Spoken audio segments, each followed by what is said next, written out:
Mountain voice में खुश आमदीद, वो खुशखबरी जिसका ऐलान नागालैंड की वादियों से किया जाता है। आज के पैगाम का उन्वान है, यीशु कौन है खादिम शान के कौन के जरिए। आप यीशु को अपने खुदा और नजात दहिंदा के तौर पर जानते होंगे जो आपके लिए मसलूब हुआ, और आप उसे खुदा के बेटे के तौर पर जानते होंगे, लेकिन वो इन सबसे आला है। लिहाजा अगर आप मजीद जानना चाहते हैं कि यीशु कौन है तो इस पैगाम को इख्तिताम तक जरूर देखें। आज के पैगाम का उन्वान है, यीशु कौन है। गुज़िश्ता हफ्ता मैंने बात की खुदा बाप के मुतल्लिक, और हमने देखा कि खुदा कादर मुतलक है, खुदा अब्दी है, खुदा एक ज़ाती हस्ती है, कादर मुतलक आलिमुल कुल हमागीर है। और जितना ज़्यादा हम खुदा को जानते हैं वो हमारे ईमान को मुनज्जम करता है, उससे इल्तिजा और उस पर ईमान रखने, उस पर तवक्कुल रखने के लिए बुलंद करता है। और हकीकतन हमने अपनी ज़िंदगी में भी ऐसा देखा है। हमारी किसी पर भरोसा करने की सलाहियत इस बात पर मुनहसर है कि हम उस शख्स के किरदार से कितना वाकिफ़ हैं। बादस्तूर वो मसीही जो हर वक्त खौफ और फिक्र और रोज़मर्रा की ज़िंदगी में परेशानी और उलझन से नबर्द आज़मा होते हैं, मुझे ये जाहिर करता है कि हमें खुदा को बेहतर तौर पर जानने की ज़रूरत है। खुदा को उसकी खसूसियात से जानने की ज़रूरत है, न कि महज खुदा का नाम या महज यीशु को रस्मी तौर पर या एक लफ्ज़ सहर के तौर पर जानना है। बाज़ौक़ात हम ऐसा करते हैं। हम रात को डरते हैं, हम यीशु यीशु यीशु यीशु करते रहते हैं, गोया ये कोई लफ्ज़ सहर हो जो हमारे लिए मौजज़ा करेगा, और तो भी हम कुव्वत इस्म से आशना हुए बगैर यीशु का नाम लेते रहते हैं, बगैर आशनाई के कि वो कौन है। तो ईमान के साथ चलने की हमारी सलाहियत उसकी खसूसियात की आशनाई से हासिल होती है, क्योंकि ईमान महज हमारे दिल की हालत नहीं जिसका हम फैसला करते हैं। ईमान खुदा के कलाम से हासिल होता है, लेकिन खुदा के कलाम से हम उसकी खसूसियात का इल्म हासिल करते हैं और उसकी फितरत का। खुदा वाकई ईमान का सरचश्मा है, खुदा ईमान का सरचश्मा है। ये महज किताब मुकद्दस नहीं, किताब मुकद्दस जाहिर करती है खुदा की फितरत और उसकी खसूसियात को। जब हम किताब मुकद्दस पढ़ते हैं, ये ज़रूरी है कि हम खुदा को जानें। क्यों? क्योंकि जब हम खुदा को जानेंगे तो ईमान में बढ़ेंगे, ईमान में इजाफा होगा। तो यीशु कौन है? खैर, हम जानते हैं कि यीशु खुदा है। उसने खुदा होने का दावा किया। उसने फरमाया, मैं और बाप एक हैं। उसने ये भी फरमाया, खुद को खुदा का लक़ब देते हुए, जिस तरह खुदा ने खुद को मूसा पर एक जलती हुई झाड़ी में जाहिर किया। फरमाया कि इब्राहिम से पहले मैं हूँ। जब हम उसे खुदा का बेटा कहते हैं तो इसका माना उसकी उलूहियत से है। अलबत्ता जब हम इब्ने आदम कहते हैं तो उसके मुजस्सम होने की गवाही देते हैं। यीशु जिस्मानी तौर पर मुजस्सम हुआ, यीशु इंसान की जिंदगी जिया। इब्ने आदम भी एक उलूहियत का लक़ब है। बतौर इब्ने आदम उसने गुनाहों को माफ़ किया। उसमें बतौर इब्ने आदम उलूहियत की तमाम मामूरी जिस्मानी तौर पर मुनज्जम थी। आइए दीगर मुनफरद उन्वानात देखें जिनके बारे में मैं आज तफसील से बात करूंगा। पहला, यीशु खुदा का कलाम है। यूहन्ना पहला बाब पहली आयत, इब्तिदा में कलाम था और कलाम खुदा के साथ था और कलाम ही खुदा था। मुकाशवा 19:13 में फरमाया, वो यानी यीशु खून की छिड़की हुई पोशाक पहने हुए है और उसका नाम कलाम खुदा कहलाता है। लिहाजा हमें समझना होगा इसका क्या माना है जब कलाम फरमाता है कि यीशु खुदा का कलाम है, और ये आज हम पर कैसे लागू होता है।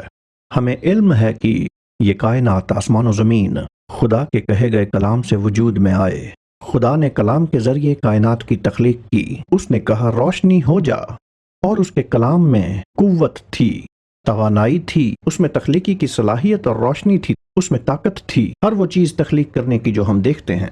और दानिश ने दरियाफ्त किया है कि कायनात अभी भी वसीतर हो रही है। लिहाजा इब्तिदा से ही खुदा के कहे गए कलाम में इतनी ताकत और कुव्वत पैदा हो गई कि कायनात अभी भी वसीतर हो रही है।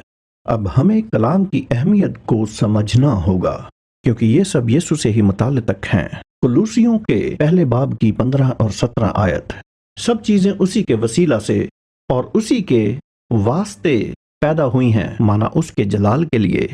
वो तमाम मखलूक़ात से पहले मौजूद है, यानी वो सरबराह है, और उसी में सब चीज़ें कायम रहती हैं। यहाँ कायम का माना है थामे रखना, यानी कि یسوع آپ کے جسم کو تھامے ہوئے ہے، ہر ایک گوشہ یسوع کی گرفت میں ہے۔ کیا آپ جانتے ہیں کہ یسوع ستاروں کو تھامے ہوئے ہے؟ سورج کے گرد سیاروں کی گردش کو بھی یسوع ہی ہے جو انہیں تھامے ہے۔ یسوع نے تھام رکھا ہے قدرت کے ہر توازن کو، کائنات اور تخلیق کو وہ تھامے ہوئے ہے۔ اس نے تھاما ہے، اسی میں تمام مخلوقات قائم ہے، اس میں تمام مخلوقات محفوظ ہے۔ وہ یسوع ہے، وہ تمام زندگیوں کو تھامے ہوئے ہے، وہ تمام کائنات کو تھامے ہوئے ہے، اسی میں ہر شے موجود ہے۔ تو جب آپ اس بات کو سمجھیں گے کہ مسیح ہماری زندگی کے لیے کتنا ضروری ہے، تو آپ یہ بھی سمجھیں گے کہ یسوع کا کلام ہمارے لیے کتنا اہم ہے۔ کیا آپ جانتے ہیں کہ کلام زندگی کے لیے لازم ہے؟ زندگی کے ہر معاملہ کے لیے، چاہے محبت ہو، تعلق ہو، رشتہ داری ہو، رابطہ ہو، یہ کلام پر مبنی ہے۔ زندگی کا ہر لین دین کلام سے ہوتا ہے، تعلیم کلام سے ہوتی ہے، ترقی کلام سے ہوتی ہے، کھوج بین بھی کلام سے دریافت ہوتی ہے۔ کلام کے بغیر حکمرانی ناممکن ہے۔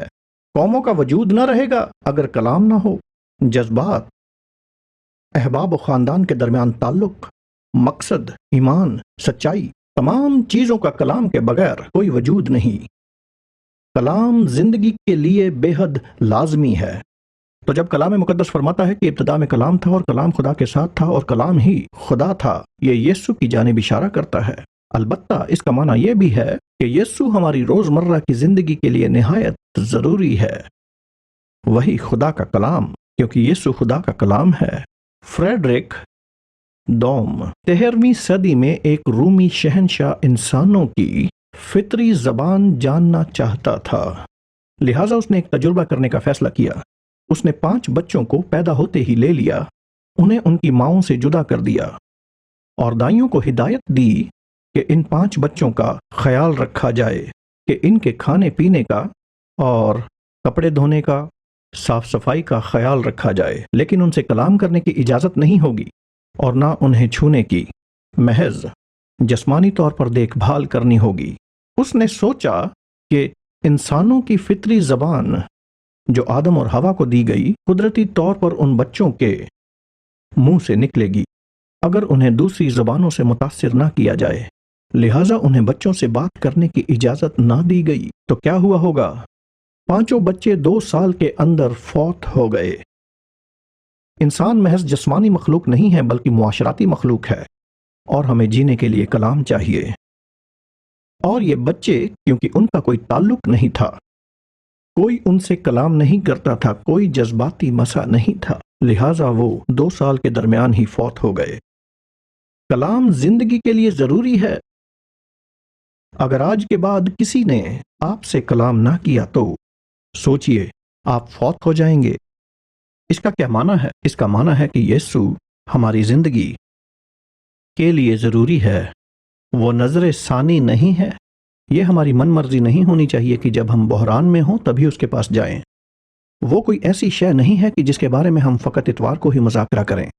یسوع آپ کی زندگی کے ہر لمحے کے لیے ضروری ہے۔ اگر آپ اپنے دل میں یسوع سے بات کرنا سیکھیں گے، کیونکہ وہ ذاتی شخصیت ہے، اور آپ اپنے دفتر میں اس سے دل ہی دل بات کریں گے، اپنے اسکول میں اس سے بات کرنا سیکھیں گے، آپ سفر کے دوران اس سے بات کریں گے، محض شکریہ کہنے کے لیے، اس دن کے لیے شکریہ، اور پورا دن اپنے خیالوں اور پیار کو فقط اس پر مرکوز کرنے کے لیے کہ اے خدا میرا ایمان آپ پر ہے، آپ میرے شفا بخش ہیں، میں آپ پر ایمان رکھتا ہوں، آپ میرے ایمینول ہیں، میں بتاتا ہوں۔ آپ مجید قوت محسوس کریں گے، آپ روح القدس کی طاقت کو محسوس کریں گے جو آپ کی روحانیت کو قوت عطا کرے گی۔ آپ کو مزید سکون ملے گا۔ آپ پورا ہفتہ جہاں کہیں رہیں، تاکہ جب آپ بحران کا سامنا کریں اور بری خبر کا سامنا کریں اور جب تناؤ کا سامنا کریں اپنے دفتر میں، کیونکہ آپ اپنے دل میں یسوع سے گفتگو کرتے ہیں، کیونکہ آپ کو یہ احساس ہے کہ وہ آپ کے لیے کتنا ضروری ہے، اور آپ اس سے گفتگو کر رہے ہیں کہ آپ کے اندر منطقی سکون آپ کو اپنے فرائض میں دباؤ اور تناؤ سے لڑنے کے قابل بنائے گا، اور آپ مختلف ہوں گے۔ مناسب ہے کہ آپ کے دوست اور ہم پیشہ گھبرا جائیں، لیکن آپ اپنے دل کے اندر سے حاصل کر رہے ہوں گے طاقت اور امن اور حکمت اور خدا کی موجودگی۔ کہیں آمین۔ यीशु खुदा का बर्रा है। दूसरे दिन यूहन्ना ने यीशु को अपनी तरफ आते देखा और कहा, देखो, ये खुदा का बर्रा है जो दुनिया का गुनाह उठा ले जाता है। यीशु एक खास मकसद से आया ताकि दुनिया के गुनाह उठा ले जाए। ये अहबार की किताब में गुनाहों की कुर्बानी का हवाला है।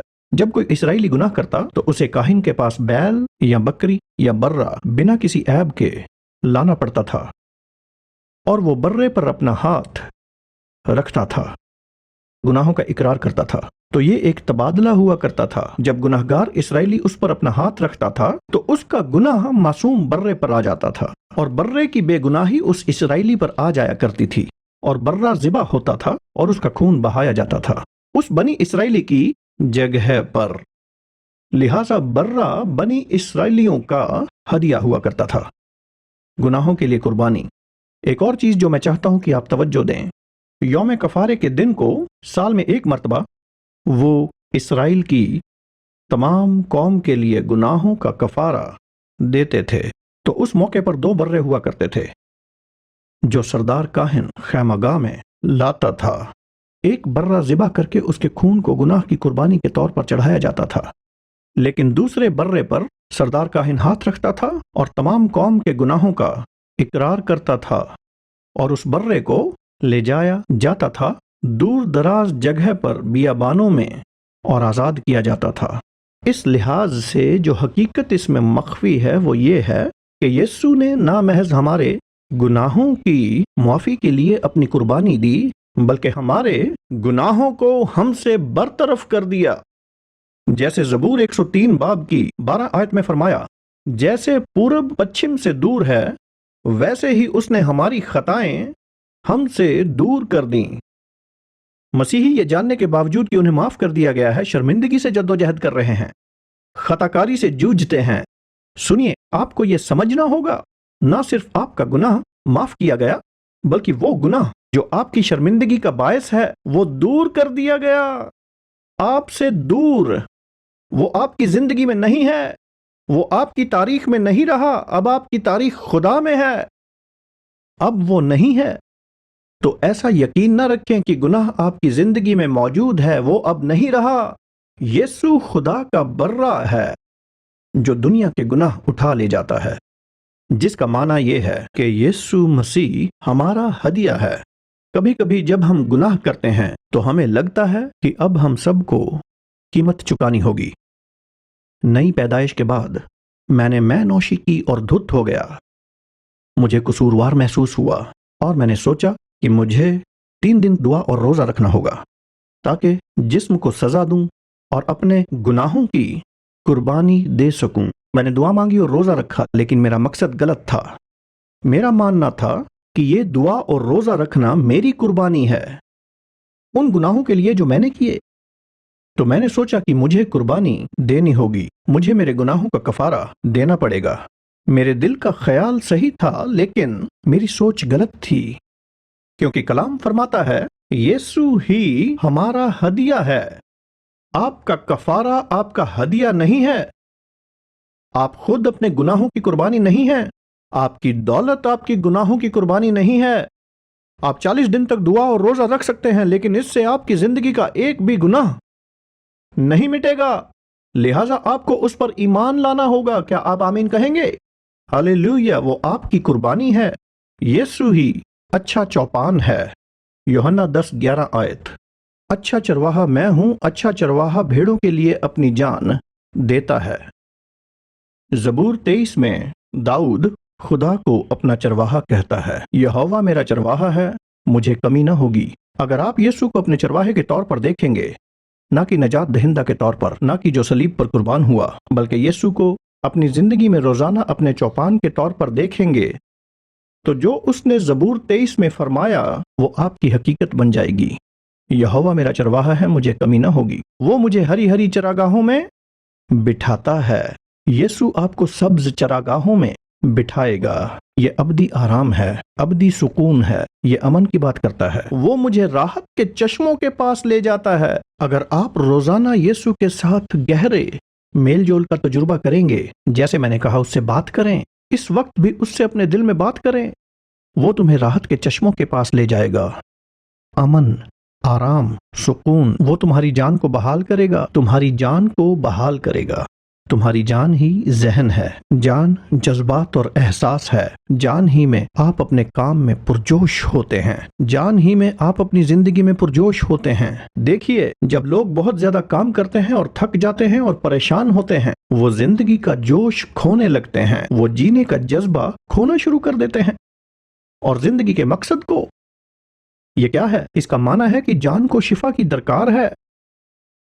جب لوگ مسترد کر دیتے ہیں، جب آپ کے عزیز مسترد کر دیتے ہیں اور آپ کا دل ٹوٹ جاتا ہے اور آپ دوسرے لوگوں سے رابطہ نہیں رکھ پاتے، اب آپ ذلیل ہو جاتے ہیں اور آپ ہمیشہ منفی خیالات سوچتے رہتے ہیں، آپ کا دل منفیت کی جانب مائل رہتا ہے، اس کا معنی ہے کہ آپ کی جان کو شفا کی درکار ہے۔ اور کلام فرماتا ہے کہ یسوع ہماری جان کو بحال کرتا ہے۔ کچھ لوگوں کو ذہنی شفا کی درکار ہے۔ آپ کا ذہن متاثر ہے خوفناک خیالات سے۔ آپ میں سے بہت سے لوگوں کے ذہن پر منفی اثرات مرتب ہوئے ہیں۔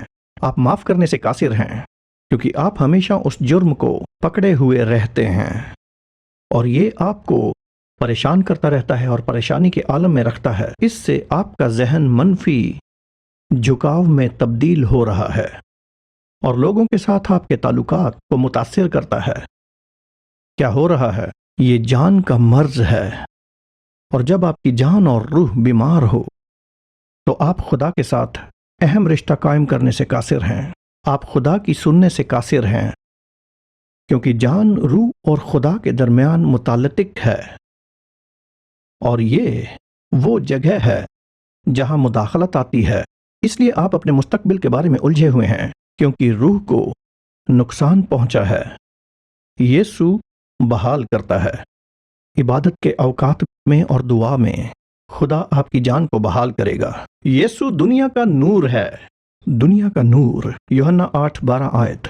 یسوع نے پھر ان سے مخاطب ہو کر کہا، دنیا کا نور میں ہوں، جو میری پیروی کرے گا وہ اندھیرے میں نہ چلے گا بلکہ زندگی کا نور پائے گا۔ یہ آج ہم میں سے بہت سے لوگوں کے لیے ایک اہم انکشاف ہے۔ ہم میں سے بہتوں نے نجات پائی ہے کیونکہ ہم یسوع پر ایمان لائے ہیں، لیکن آپ کو اپنی زندگی میں، اپنے رشتوں میں روشنی کی ضرورت ہے۔ اپنی روزمرہ کی زندگی میں آپ کی زندگی کا مقصد نور ہے جو مکاشوہ کہلاتا ہے۔ مکاشوہ ہمیں سمجھ چاہیے، اسی ذہانت کو خدا کا نور کہتے ہیں۔ جیسے ہم دعا میں اس کے ساتھ مشغول ہوتے ہیں، یرمیہ 33 آیت 3 کہ مجھے پکار اور میں تجھے جواب دوں گا اور دکھاؤں گا۔ دکھانے کا معنی روشنی، وہ تمہیں روشنی دے گا۔ آپ کے کاروبار کا مقصد یہ صرف آپ کے بچوں کے لیے دولت ہی نہیں ہے، اس میں خدا کا ایک مقصد ہے کہ آج آپ اس بندگی میں کیوں ہیں، کیوں ہم میں وہ روشنی اور ذہانت ہونی چاہیے۔ جانتے ہیں روشنی زندگی کے لیے ضروری ہے۔ سورج کو دیکھیں، یہ روشنی اور توانائی فراہم کرتا ہے۔ تمام پودے یہ سب سورج پر منحصر ہیں، ہم بھی سورج پر منحصر ہیں۔ وٹامن ڈی، مدافعتی نظام سورج پر، اگر سورج نہ ہو تو ہم سب مرجھا جائیں گے، فنا ہو جائیں گے۔ زندگی کے لیے روشنی کتنی ضروری ہے، اور اس لیے یسوع فرماتے ہیں کہ میں دنیا کا نور ہوں۔ وہ ہمارے لیے اپنی ضروری فطرت کا اظہار کرتا ہے۔ آپ کو روشنی کی ضرورت ہے جو وہ آپ کو دکھائے گا۔ آمین۔ یسوع زندگی کا پانی ہے۔ یوحنا 4:13-14 آیت۔ یسوع نے جواب میں اس سے کہا، جو کوئی اس پانی میں سے پیتا ہے وہ پھر پیاسا ہوگا، مگر جو کوئی اس پانی میں سے پیے گا جو میں اسے دوں گا وہ ابد تک پیاسا نہ ہوگا، بلکہ جو پانی میں اسے دوں گا وہ اس میں ایک چشمہ بن جائے گا جو ہمیشہ کی زندگی کے لیے جاری رہے گا۔ کیا انسان پانی کے بنا رہ سکتا ہے؟ نہیں۔ ہمارے جسم کا 70% حصہ پانی ہے۔ ہمیں زندہ رہنے کے لیے روزانہ پانی پینا پڑتا ہے۔ یہ کوئی اتفاق نہیں ہے کہ یسوع پانی کی مثال لے کر بات کرتا ہے کہ وہ ہمیں کیا دے سکتا ہے۔ اس سامری عورت کے اندر ایک ایسی تشنگی تھی جس کو 6 شوہر بھی ختم نہ کر پائے۔ ہم میں سے بہت سے لوگ بے چین کیوں ہیں؟ ہمارے تعلقات میں ہم مطمئن نہیں۔ اس سے فرق نہیں پڑتا کہ ہم زندگی میں کہاں ہیں۔ ہم عادی کیوں ہو جاتے ہیں؟ اتنے بے چین کیوں ہیں؟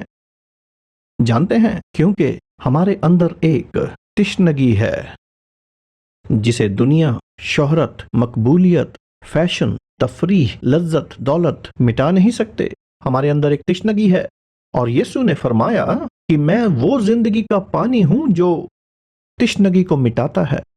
बस वही ये प्यास मिटा सकता है। देखिए, यीशु 7वां शौहर बने। अदद 7 अदद खुदा है, ये तकमील का अदद है। तो जब वो यीशु से मिली, तश्नगी मिट गई, वो मसीह में मुकम्मल हो गई। जानते हैं, आपकी शनाख्त की, मोहब्बत की, कबूलियत की ये जो तश्नगी है वो सिर्फ मसीह में ख़त्म की जा सकती है। इसीलिए पौलुस फरमाता है कि मैं मसीह में मुकम्मल हूं। सब कहें आमीन। कहें मैं मसीह में मुकम्मल हूं। आइए आखिरी नुक्ते पर गौर फरमाएं। अल्फा और ओमेगा, मुकाशवा का पहला बाब 8वीं आयत।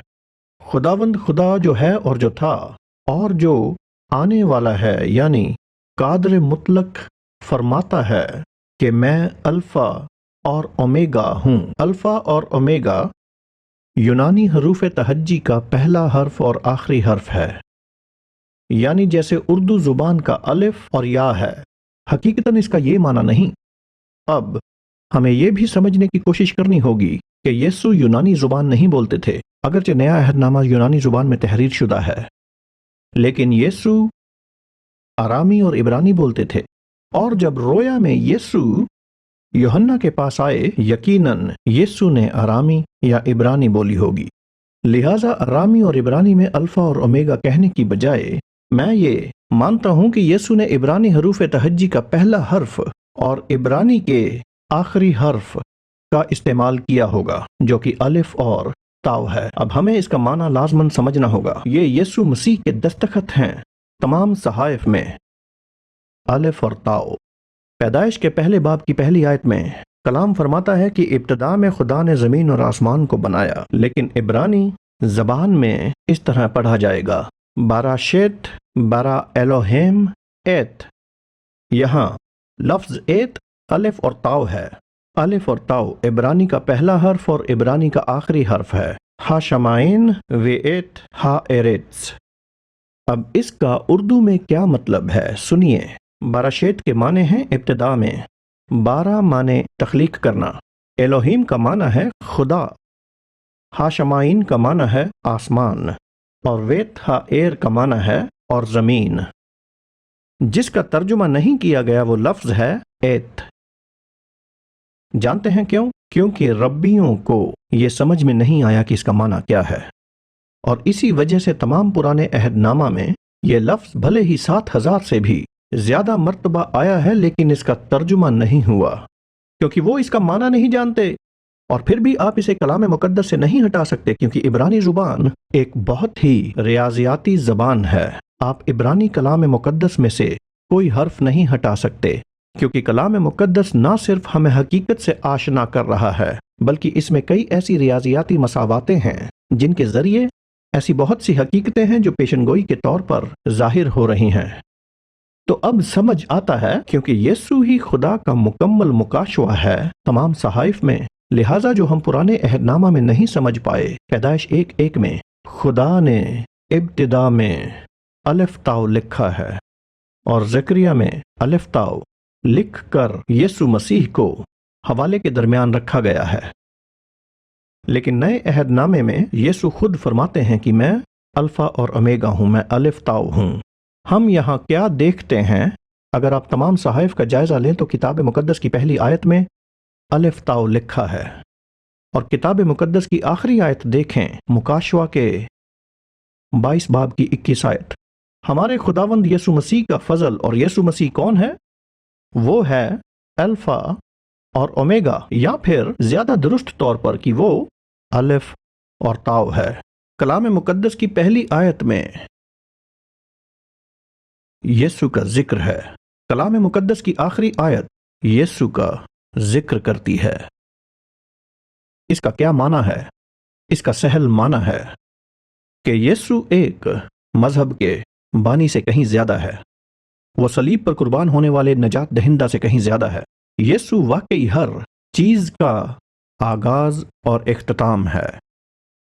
अगर आप नई जिंदगी शुरू करना चाहते हैं, आप जिंदगी से मुतमईन नहीं हैं, आप शादीशुदा जिंदगी से मायूस हैं, आप जिंदगी के मकसद से मायूस हैं, आपको कारोबार में कामयाबी नहीं मिल रही।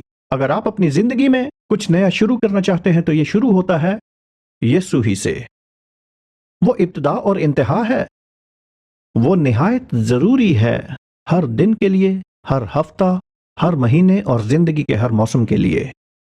वो आबे हयात है, जिंदगी का सरचश्मा है, आपकी शिफायाबी का आगाज और मौजज़े का इख्तिताम यीशु है। अगर आप शिफायाबी के ख्वाहिशमंद हैं तो महज शिफा की जुस्तजू न करें, उसकी जुस्तजू करें। आप कामयाबी की जुस्तजू में हैं, महज एक पेशे रफ्त की जुस्तजू ना करें, उसकी जुस्तजू करें। उसके पास कुंजी है, उसके पास कलाम है, उसके साथ वक्त गुजारें और वो आपके दिल में कुछ ऐसा दिखाएगा। वो तब आपको दिखाएगा जब आप उसकी इताअत करेंगे, आपको फर्क नजर आएगा। हमने इस पैगाम से सीखा कि यीशु हमारे निजात दहिंदा से कहीं ज्यादा है और हमें अपनी जिंदगी के हर मरहले में उसके साथ जाती ताल्लुक रखने की दरकार है, क्योंकि वही हमारी जिंदगी का सरचश्मा है। खैर, हम पैगाम के आखिर में हैं और मैं चाहती हूँ कि आप बरकतें हासिल करें। अगर आपको अपनी जिंदगी के किसी भी शोबे में दुआ की दरकार है तो बिलाशुबा हमें ईमेल करें या स्क्रीन पर दिए गए नंबरों पर राब्ता करें। हम आपके लिए दुआ करने को तैयार हैं। अगर आपने यीशु मसीह को अपने ज़ियाती और नजात दहिंदा के तौर पर कबूल नहीं किया तो आज उसे कबूल करने का बेहतरीन दिन है। आप मेरे साथ ये दुआ दोहराएं। खुदावंद यीशु, मैं इकरार करता हूँ कि मैं गुनहगार हूँ।